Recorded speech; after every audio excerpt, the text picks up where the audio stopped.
lead up to Paris, I started to feel a little bit where it started to feel like a job too much, like a something really like monotonous. Hello everyone and welcome back to the Weekly Freestyle. This is episode 51, would you believe it, a year and a half after our 50th episode, which is quite exciting. We're here at one of our newest pools that is looking absolutely lovely. Thank you very much in part to this man right here. This is episode 1 of season 6 of the Weekly Freestyle. I could not be happier to be back here, start of 2025. Alex, great to see you after a year and a half of not recording. It's quite exciting. Yes, lovely to see you again, Tom. And yeah, as you mentioned, thanks to our producer Ryan and business development manager Johnny Walker for getting this sorted. The air feels cleaning in here. Oh, it's lovely, isn't it? I like it. This is a 2025 feeling to it, hasn't it? It's very, very nice. We're on the beach chairs. We're at this lovely site. I mean, do you want to tell the people a little bit about where we are right now? Yeah, so this is related to Tom Dean Swim Schools, which I'm sure we will go into a lot more. If you did catch our Christmas episode that went out on Christmas Day, you would have heard a little bit about that. If you didn't, go and find that. We didn't give it loads of coverage because I thought we could maybe sneak it in there for those who maybe got their ear to the ground, as it were. So go and have a look at that. But this is, Tom Dean Swim School launching very soon. So this is actually a little bit of an exclusive, but once this episode goes out, Newlands will have already launched as one of the founding sites. It will have. So Newlands, as in the pool we're at right now, will be one of the founding sites of the Tom Dean Swim School. We thought where better to record our first episode. I'm excited about the relaunch. I'm excited. If people remember correctly, go and watch our 50th episode. We rounded off. It was right after I'd raced at the World Champs. It was the start of August 2023. We did a bit of a challenge. We played some games. We both ended up eating Carolina Reaper peppers and suffering. How did that happen? And suffering that How night. Did that happen? Well, we played a game where one of us was going to lose and eat it, and then we both ended up eating it. But you know what? We'll do anything for the content. So it's great to be back. I think we're going to do a little bit of a review. Look forward to 2025. We're under the greenhouse. You can hear the rain probably smattering down because it's a bit snowy, a bit sleety right now. Start of January, like we said. But I'm excited to get into it. For sure. And just to be clear, this is the Weekly Freestyle. The Weekly Freestyle continues. We're going to roll on. We're going to have lots of fun. So we left you a little bit for Tom Dean Medal Machine, but I think there was still some similar content in there. But we're going back to kind of our roots. And we did some great stuff with TDMM. We were out in Paris. We had some great interviews. I mean, some of the guests we got on were incredible. We sat down with some of the sports and entertainment stars of the UK, which was exciting. But no, it's good to be back. Back in Maidenhead, back recording the Weekly Freestyle. So what have we got in store today? So as always, we're going through our normal segments within the podcast. We've got our catch up, our dive in, our topic of the week, and then we always finish with the Weekly Freestyle. So that's kind of a catch up and discuss anything. So I've got a good topic, so hold on for that. But to start, you were in Scotland over New Year, weren't you? I was. I saw her in the New Year in Glasgow with our friend Kai, who's just moved up there. They love a New Year's up there. Hogmanay, I don't know if you've ever experienced it. I've not experienced it. I've seen. It's pretty serious though. But I was worried about you because weather conditions as they are today were pretty violent. So Edinburgh Hogmanay got cancelled actually, but Glasgow Hogmanay, I think they're just a tougher breed in Glasgow. I hope I don't upset any of our Scottish listeners by saying that, but they love it. They absolutely love it. So we were there. We went to this kind of place called Ashton Lane or Ashton Place on the west side of Glasgow. Busy. But we had some good friends up there, and you had quite an exciting New Year's, if I'm not mistaken. I'd say equally exciting. Was it Trivial Pursuit or was it Scrabble? I forget. You're wrong. I actually made a music quiz for the year 2024. Okay. Maybe I'll have to drop that on the podcast. Yeah, you should. A bit of extra content. It was interesting though, seeing the difference between the UK chart and the global chart. There are some really interesting differences there. Yeah. Bruno Mars is a lot bigger globally than he is in the UK. Isn't he? Big so name. yeah, but you're back now. That's great. As you say, we're heading into the new year. Got any New Year's resolutions? Well, we were watching the Liverpool United game about 20 minutes ago. We were indeed. We were chatting a little bit about resolutions, and I've kind of got three things. Three big ones. Three big ones that I'm going to be throwing all my time and effort into because I've had my 5 months of enjoying myself post-Olympics and been able to, stay up slightly later and, have an extra dessert and all that fun stuff that I've not been able to do. But now it's three main things taking my focus. And I was telling you just earlier, number one, number uno. Get back into training. Okay. I'm getting back in. I start training in 3 days, and the fitness and all that stuff is getting thrown right back into focus. I'm building up towards LA 2028. Obviously for the pod, because all that content for the It's pod, important. and we will be tracking that journey. But get back in the pool, Yep. start getting fit again. You know, obviously the pod running alongside that. Throw myself into the swim school, start opening more incredible sites like this and getting them looking as great as this place is, and getting as many kids in the swim schools and water safe and learning to swim as much as you can. And number 3, get that golf handicap down a little bit. Get it low. Because we played the other day and I wasn't quite up to scratch. Yeah. I think I need to start graphing that. So they're my 3 things. No more late nights, none of that stuff. I've had my months of doing that. They're my 3 New Year's resolutions. Yeah, and I think we'd all want to know, how fit are you right now? Who would beat you in the pool? Well, it's a good question. We were chatting to one of our colleagues just a moment earlier, and I've already been challenged to a race in this pool behind me. Right now. But unfortunately, I've not got my swimmies with me. So No, it's a as shame. much as I'd love to, unfortunately, I'm not. We did a park run about 3 months ago. Yeah. And that's all the cardio I've done since Paris Olympics. That's so it's it. going to be a tough one, getting back into it in a few days' time, but I'm feeling confident. I think maybe a few of those times we hopped in the pool and splashed around a little bit will probably come in handy. Oh, but they'll pay off. I think there are a lot of people out there, a lot of our listeners would be beating me in a swimming race right now. So I need to get back in, I need to start getting fit again. But it's all the more reason for listeners and people involved in swimming to get in the pool. Get involved. If you've had maybe a couple of months off, now's a great time. What about to yourself? jump in. New Year's resolutions? Just the one. It's just the podcast for me, really. There we go. Just That's the podcast. all you need to- for me, that's the a weekly true freestyle.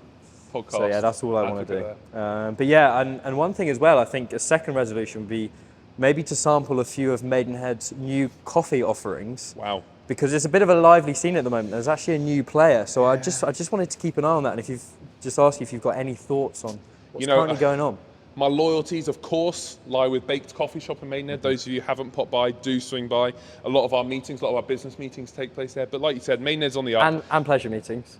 Yep, that too, if you want. A lot of our meetings take place there. Just general But meetings. the scene's on the up. Maidenhead's on the up. Yeah. Presto's opening up a new site. That's very exciting. That area of town, that neck of the woods, is getting pretty exciting right now. So for all, I don't want to sound too much like the Maidenhead Tourist Board, but do swing by.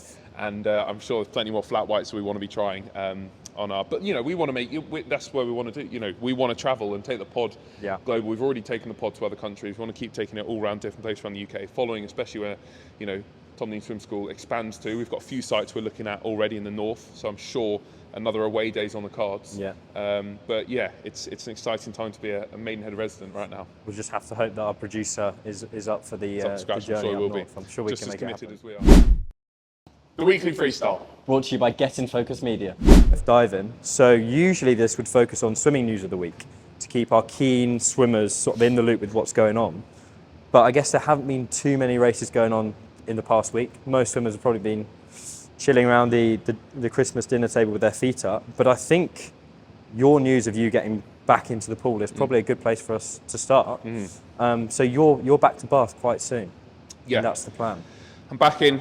I've had And that's my big time news. off. It's pretty big news. So to put it in perspective, since I was 7 years old and I joined Maidenhead Marlin Swimming Club, the longest time period I've had out of the water, it's been 2.5 weeks. Yeah. Okay, so about 20 days, just under That 20 is days. crazy. It's the longest time I've ever had out the water.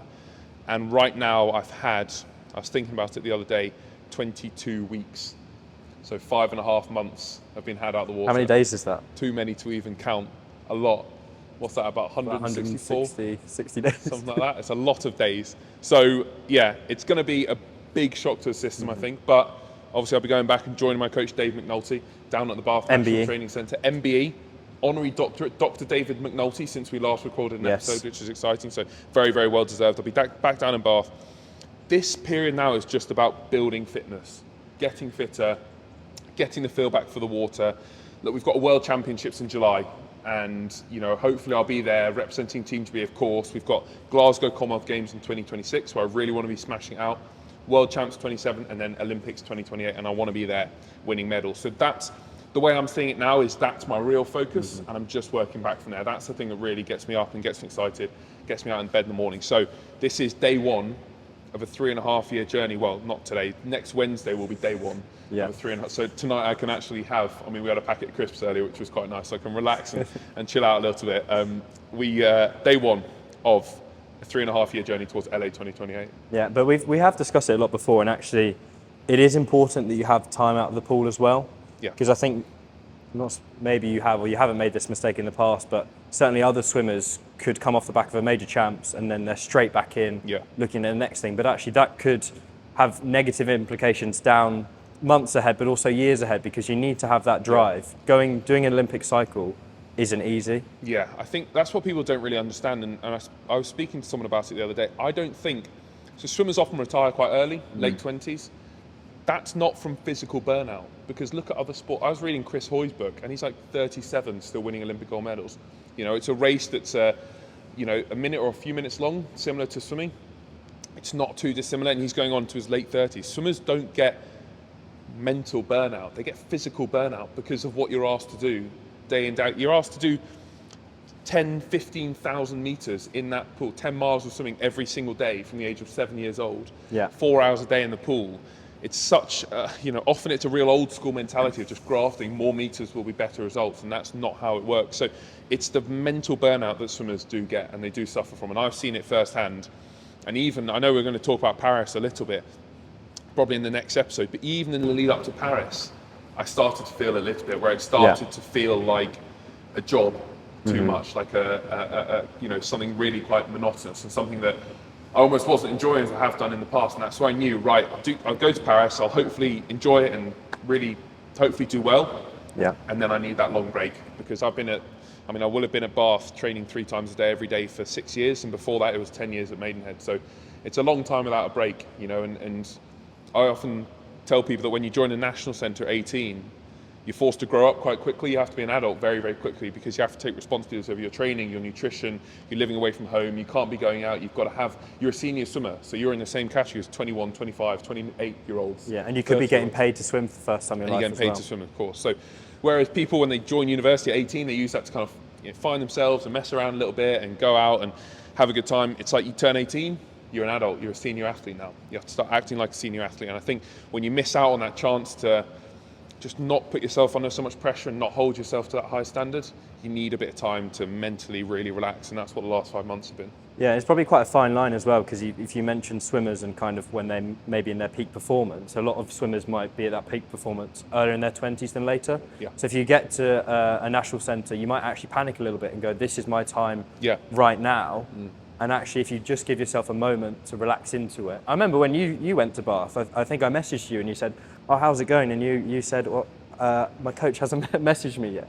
As in that first few weeks, I think you even going into a national centre, you eased your way in, which is probably the right way to do it. Yeah, but I was also really conscious. I finished Tokyo, I was 21, and I was like, right, between Tokyo and Paris, 21, 22, 23, 24, they're the years where you just want to be fully focused on every competition, every Europeans, World Championships, Commonwealth Games. You want to try and get as many medals as you can, because they're the years to add to your swimming CV, and then you take a break and start to build things like outside of your life, build a business, build things I'm really passionate about, like the swim schools, with a focus on Olympics being the real big driver. So that's kind of where I'm at right now. Yeah, and just to go back, you mentioned maybe in the lead up to Paris, things were getting a little bit tricky or slightly different to how they had been before. Yeah. How did that kind of manifest itself in terms of when you were waking up? Were you waking up thinking, oh, this is going to be a tough day, it's going to be a tough few weeks ahead, or was it in the water, or was it completely away from that? I think it was a lot of different things. I think I had a really good season the year before. So at the World Champs in 2023, I was the only person from Team 3 to win 2 individual medals. Fastest split in the world on the relay, 2 years on the trot. I won medal on 2 free, medal on 2M. I felt I did some of my best times since winning the Olympics. I felt like I couldn't really put a foot wrong. Yeah. Some of the best training I'd ever done. I was like on a real high, and then I tried to replicate that identically the year after, and it just never really works like that. Yeah. For various different reasons, things happening outside of my control, things happening in my life, family issues, injury, illness, even things like the training centre, the group I was part of. Bath didn't have a good Olympic trial, so not many people qualified. And when people don't qualify for an Olympics, they just lose their drive and motivation. And this is in April. This is in April. So between April, May, June, July, August, 5 months, I didn't really have anyone to train with. People are effectively clocking off. They leave. They just go home, because why would you keep training? So I had this real tough year, and I missed out obviously qualification on the 2 and the 3, the event I wanted to defend the Olympic title on. Even now I don't think I'm fully over that, because I always thought and believed I was able to do it. So it's tough. It's a tough kind of pill to swallow, because it's such a competitive event within this country, and you fall 0.2 of a second the wrong side of qualification, and It doesn't matter about any other results. You get stung by it, and people don't take into account what's happened in the lead up to it. So those last few months leading into Paris were tough, and I knew what we could do on the relay. I knew we could win it. You know, I knew I wanted to get good results on the 200 IM individually, and you know, do the relay, we win it, and then I've got 2 days for my race, and then you get COVID, and it's just like, it kind of felt like one thing after another a little bit. So I'd be lying if I said it was the smoothest sailing season of my life. Yeah. Look, to defend the Olympic title and be Olympic champion again, and be the first, you know, quartet to ever do that with the same team was incredible. But, you know, I'd be lying if I said I didn't want more from that Olympics, and after the World Champs the year before, I believed I could. So it's tough, and that takes a lot out of you mentally, and it takes a real emotional toll on you as much as anything else. So it's taken me those 5 or 6 months since then to actually want to get back in the pool, because honestly, when I finished Paris, I was like, I don't even want to see another swimming pool. Even a beautiful, spotless, clean, well-kept pool like this, I didn't even want to look at one. So it took a bit of time, and I'm glad I took that break, because now I'm actually pretty hungry to get back into it. Yeah, and I can only imagine how tough it is for you mentally, because it was tough enough for people sort of following your journey, being out in Paris, sort of socialising after your races. You know, it was tough. It was tough for all of us. No, tough having all those beers, wasn't it? Yeah, it was. Yeah, and I remember you walked in. I can't remember if it was the end, your last race, but you came in, and you know when someone's ill at work, or your friend, you're like, you could feel it, and it's like I was riddled, mate. You're ill at the Olympics. I was on every kind of paracetamol, nose spray, you know, vitamin C tablet you could possibly be on, just anything. Trying everything, bit of honey, bit of manuka, even yeah, expensive those stuff. chamomile teas with a bit of honey in there. Good. You know, just trying everything. That's it. But we don't want to give it all away right now. You've No. given a real deep dive there, which, thank you very much for that. But there's plenty of stuff that we'll continue to talk about, and I think the lead up to Paris itself, as you mentioned, I think that'll be a good thing for us to do next week in our next episode. I think what would be quite a fun game for us at some point would be to rate your seasons that you've ever had from the time at Marlowe's, but we can push that further down the line. Okay, so I was about to do it. Yeah, that's a good game though. It's a great game. Because different ones are special for different reasons. Yeah. I mean, That's a good game. if you win counties and you win the Olympics, Yeah. but if counties means more. Very true. Like when Maiden and Marlins got promoted from the Arena League. Yeah. I missed that evening, actually, unfortunately. Did you? You're not there for that? No. That was a big day. Probably had revision to do or something. So no, there's games to play. there's plenty more to dive into there. And now I think, is this a relaunch? That's what I want to know. Is this a relaunch? I don't know. We've had a bit of a sabbatical. Yeah. A little bit of a sabbatical. A lot's changed since then, both in our professional lives, in our personal lives. You know, loads Bakes remain the same though. but there are a few Coffees and Maidenhead constants. has The flat remained the whites are same. always flowing. The J2Os will always be there. You know, there's a few things that we've remained true to. And badges. Have you got the gift I gave you on our It's in my Christmas car. special? Okay. I now keep it in my car at all times. Okay. The Beaver, the Badger. Yeah. No, I do keep them close all the time. And of course, all the people who've supported along the way. You know, our great deal of gratitude towards them remains unwavering. But you know, I'm excited. And do you actually want to do this podcast? Because we're here we're actually here on a Sunday night. Who would have and thought? it's going 7:30. And I've got, you know, Mum's got dinner in the oven Soonish. in about 11 minutes, and she's going to be calling us for it. But no, absolutely. I think we're both at a point where we've got some exciting. Well, we've definitely got an exciting 2025 ahead of us. For sure. And I think we've got an exciting few years. And I just have a feeling that from that first episode that we recorded back in the Weekly Freestyle HQ, from those ones in summer of 2022 when I was at the Commonwealth Games, that was 2.5 years ago now. Yeah. 3.5 years and I'll be in LA at the next Olympic Games. I'll be 28, you'll be 29. You know, you'll probably have 2 kids At least. Big SUV that you'll be driving around. But yeah, I think there's a lot of exciting stuff in the works, and I want the podcast to be following both of us and our lives on that journey. Yeah, because I asked a few listeners as well, and obviously listener interaction and guests is something that I think is both really important to both of us. I think listening to listen, engaging with listeners is key to kind of driving the content that people actually want to hear. Absolutely. Because it's all well and good us sitting here talking about stuff, but if it's not what people want to hear, and if it's not what people want to listen to during their weeks, then kind of what's the point? Of course. So I think, there are lots of other interesting things that have gone on in your life, especially recently, that we can touch on, whether that be in the pool and away from the pool. Got a few messages here. People want to know about Sports Personality of the Year. Obviously a Strictly review, possibly at some point. I think we do an episode on that. Oh, I think we have to. It won't be a long episode, won't it, for that long?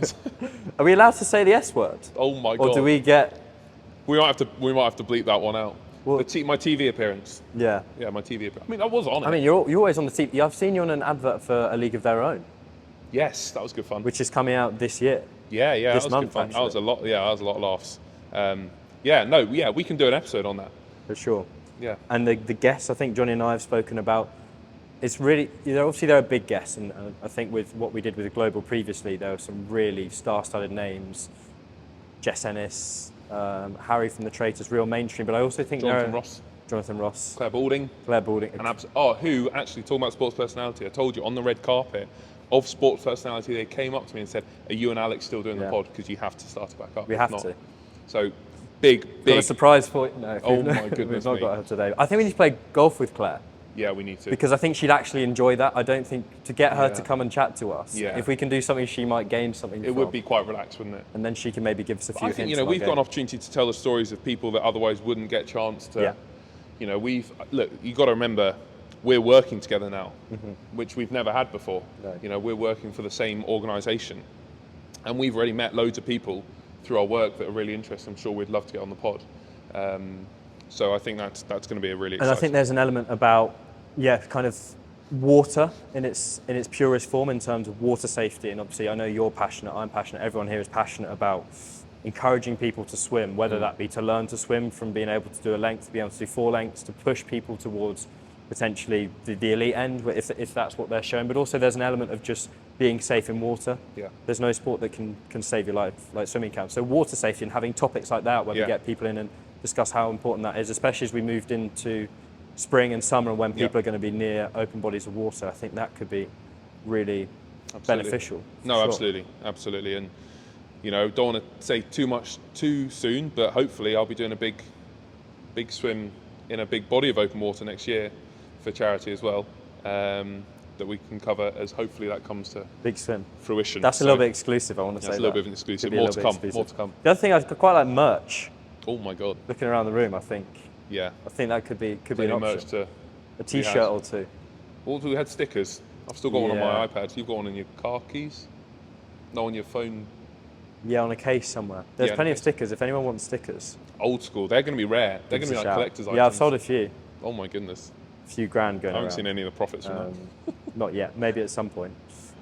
We also had a message from Luke, and he wants to know a little bit about the new Braywick training group that has been slowly coming been growing. Would that be Luke Withers by any chance? So that's a friend of ours, Luke. And so you and I have hopped in the pool a few times, haven't we?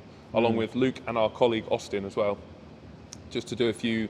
You've been ticking over. I've been ticking over. I'd be lying if I said I haven't been once in the a pool. week. Once a week for about 40 minutes. 20 minutes of that is chatting. But no, 10 minutes in the shower. 10 minutes in the shower and then 5 for a flat white. So we've been doing a few laps here and there.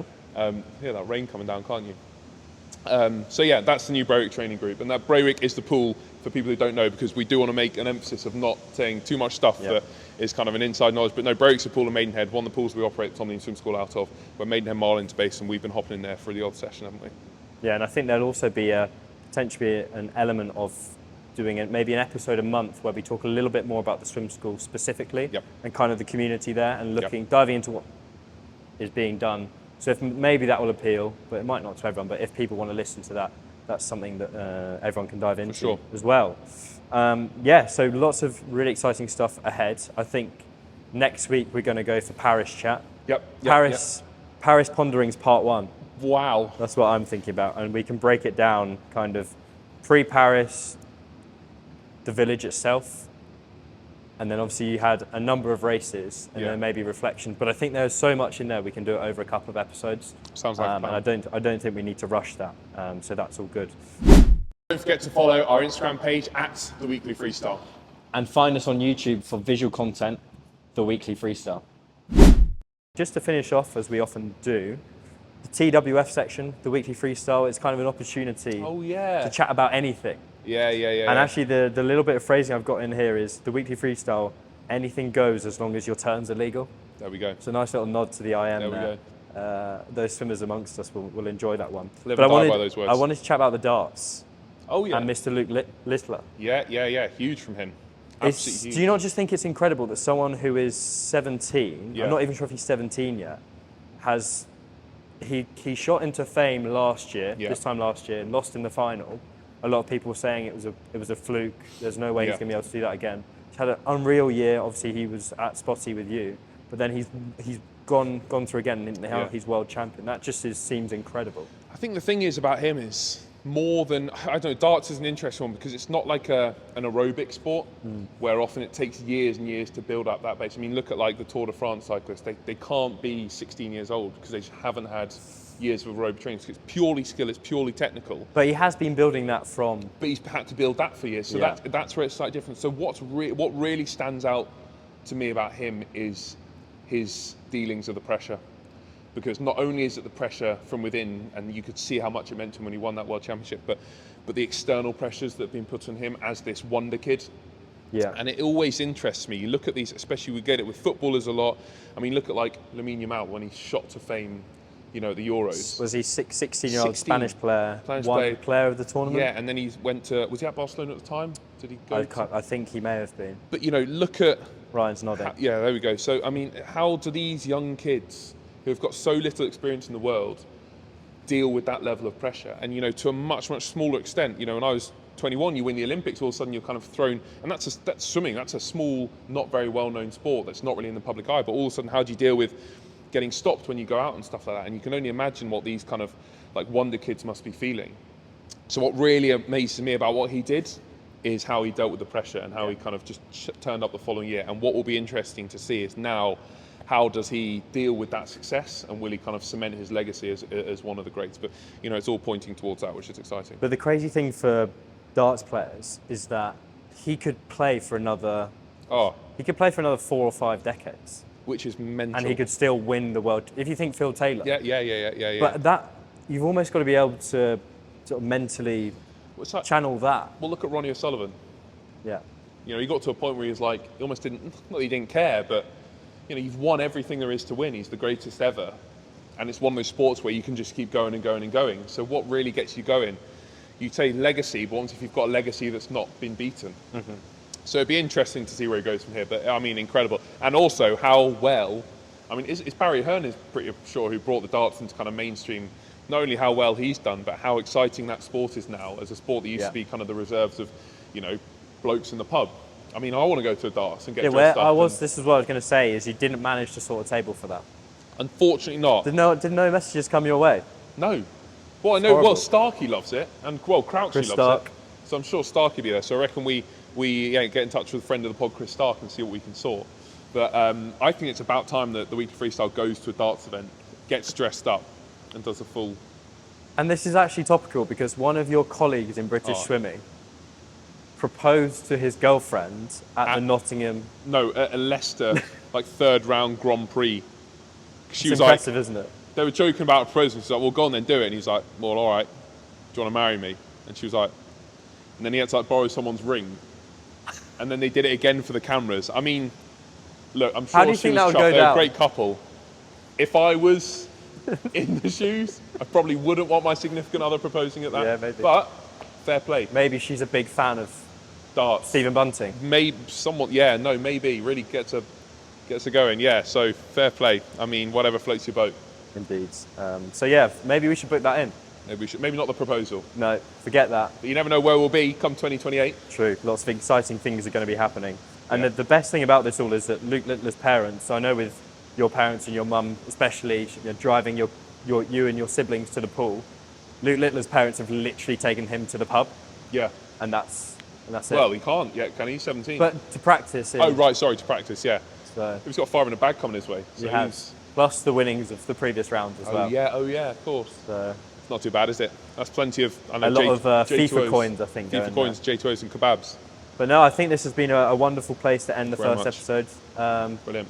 Thank you to Githam and our colleagues behind the camera for sorting this out. I can't wait for what's ahead, and maybe we should get a little bit of footage in this wonderful facility ahead of the We're going launch. to do this race. Yeah, let's get it done. We'll see it. Well, look, no, here's the next 3.5 years.